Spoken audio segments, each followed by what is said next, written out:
Hi students, I am Prakash, Academic Advisor, Masterminds. Let me share a very happy news with all of you.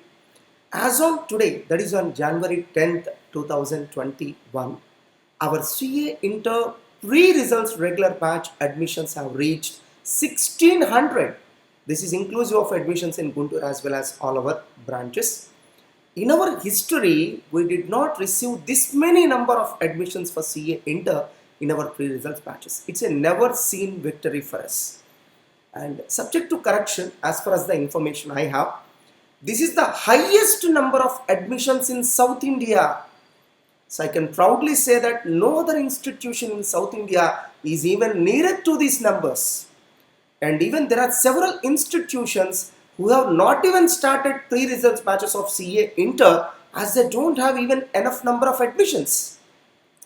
So I definitely give the entire credit to all the old students of Masterminds who are referring Masterminds as their first choice.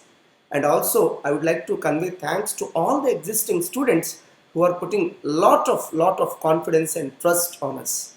And on this happy occasion, I would like to also convey thanks to all our teaching and non-teaching staff members who are working hard to bring laurels to this organization.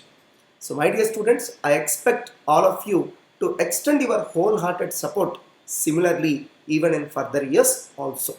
And I am confident that in the near future, we will definitely create still more number of records in terms of admissions, in terms of results, as well as in terms of All India ranks, my dear students, with all your good support. Thank you.